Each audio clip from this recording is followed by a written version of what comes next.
आपने कहा कि महागठबंधन की सरकार बनी तो 2 करोड़ नौकरी मिलेगा, तो तेज प्रताप यादव ने कहा कि नाचने वाला नौकरी देंगे। चलिए बड़े भाई है भाई, वो उन्हीं लोगों से मिल के ना वो भी कुछ भी बोल रहे हैं, बट ठीक है, वो बड़े भाई, उनका जवाब देना मेरे लिए जरूरी नहीं है।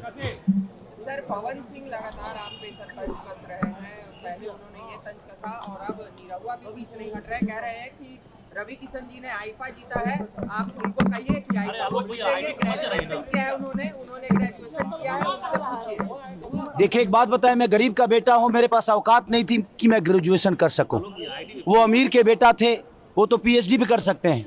मैं गरीब से पैदा हुआ हूं और मैं आप सबको बता दूं ना कि एनडीए के सारे नेताओं को मैं 4 दिन के अंदर पागल घोषित कर दूंगा। इनका भाषा नहीं देख रहे हैं, रेत तो कार पे आ गए हैं खेसारी को बोलने के लिए। मैं इनको रेतोकार नहीं करूंगा क्योंकि मैं संस्कारिक बेटा हूं और संस्कारिक माँ बाप का बेटा हूं, तो मेरे अंदर कभी सलीलता ऐसी नहीं होगी। दिनेश लाल यादव निरहुआ आपको कह रहे हैं कि कोई ऐसा ठगा नहीं जिसको खेसारी ने ठगा नहीं, क्या ठगे हैं आप? अब पता नहीं, उन्हीं से पूछिएगा कि उनको कितना ठगा हूं मैं। सगा वो पूरे बिहार को ठगे हैं वो लोग, और मैं आज बात कर रहा हूं तो उनको बुरा लग रहा है, बट ठीक है, मैं रोजी रोजगार की बात कर रहा हूं, वो धर्म की बातें कर रहे हैं। मैं धर्म विरोधी कभी ना था, ना हूं, ना कभी रहूंगा। मैं जय श्री राम अभी बोल रहा हूं, जय श्री राम, बट जय श्री राम में मेरा ये बेरोजगारी छुपा है। भाई मैं पूरी दुनिया से बोलवा दूं जय श्री राम, लेकिन इनको धर्म के आड़ में वोट लेना है, उसकी चर्चा ये हमेशा से धर्म के नाम, मंदिर मस्जिद के नाम। मैं धर्म विरोधी कभी नहीं रहा। मैं राम पे गाना गाया हूँ, मैं राम का एक्ट किया हूँ, मैं राजा राम मूवी किया हूँ। मैं ये कह रहा हूँ धर्म के नाम पे आप वोट मत मांगो। धर्म जरूरी है, लेकिन हमें कर्म करने के लिए शिक्षा भी जरूरी है, अस्पताल भी जरूरी है। ये कौन बनाएगा? ये इसके लिए का दूसरे को वोट देंगे? हम सब आपको वोट दिए हैं हर चीज़ करने के लिए, तो आप हर चीज़ पे बात करो ना। आप रोजी रोजगार पे बात करते नहीं, आप सिर्फ मंदिर मस्जिद पे बात करते हो।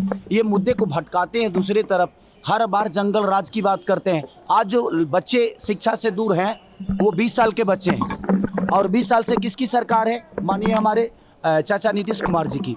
अब सोचिए बेरोजगारी से कौन मर रहा है? आज जो 20 साल के बच्चे हैं वो मर रहे हैं। तो मैं वही तो सवाल कर रहा हूँ कि आप जंगल राज की बात, हमारे पापा जंगल राज के हो सकता है हिस्सा होंगे, भाई मैं नहीं था तो मुझे प्रॉब्लम हो रही है, मेरे आने वाले भविष्य की प्रॉब्लम हो रही है, मैं उस पर चर्चा करता हूँ। तो ये अब मेरे को धर्म विरोधी बता देते हैं कि आप धर्म विरोधी हो।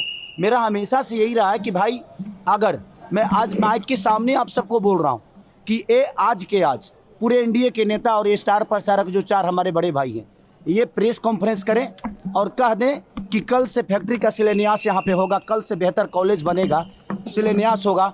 मैं वादा करता हूँ जीवन में कभी चुनाव नहीं लड़ूंगा और ना ही शपथ ग्रहण कर पाऊंगा और ना ही सर्टिफिकेट लेने में कहीं जाऊंगा।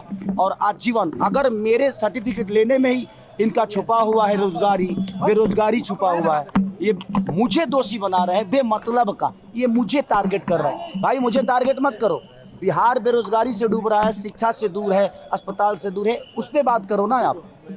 सर एक आखिरी सवाल रहेगा सर कि क्या लग रहा है, हम लगातार प्रचार में जा रहे हैं, महागठबंधन की सरकार बनने जा रही है बिहार में, आपको नहीं लग रहा है? मैं तो पहले चरण में 100 में 100 हैं हम ही, बाकी कोई नहीं है। और आप देखिएगा खेसारी के आने के बाद सरकार बदलेगी। आप भाषा इनकी नहीं देख रहे हैं, किस हिसाब से बोल रहे हैं। अब ये रेत तो कार पे आ गए। आप बड़े हैं लेकिन भाषा का मर्यादा आपको होना चाहिए। तो मुझे लगता है कि ये सारे के सारे बौखलाए हुए हैं, ये पार्टी के हैं।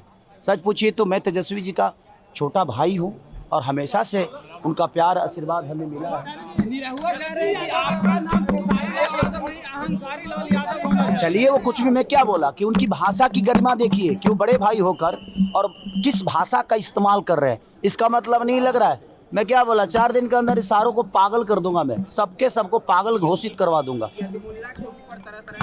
कोई बात नहीं, शायद मुसलमान हमारे देश के हिस्सा नहीं है, और अगर बेहतर बिहार के लिए मैं बात करता हूं तो यदमुल्ला हूं, तो मुझे मंजूर है यदमुल्ला होना। अगर शिक्षा की बात करता हूं और पलायन रोकने की बात करता हूं और ये मुझे यदमुल्ला कहते हैं, मुझे मंजूर है यदमुल्ला होना। मुझे कोई फ़र्क नहीं पड़ता कि मैं यदमुल्ला हूं कि मैं क्या हूं। आप बिहार को बेरोजगारी से दूर कर दो, बिहार के बच्चों को बेहतर शिक्षा दे दो, बिहार के बच्चों को बेहतर पलायन रोकने की बात कर दो, उनको अपने घर में रोक दो, अपने माँ बाप के साथ रहने पे मजबूर करो।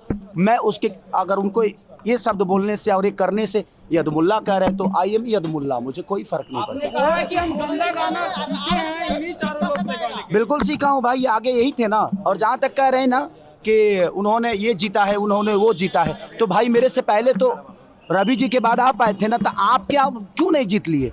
तो आप नहीं जीते तो हम भी छोड़ दिए, हम बोले नहीं जीता हूँ, रहने दो, इसीलिए मैं भी नहीं जीता। Sir vote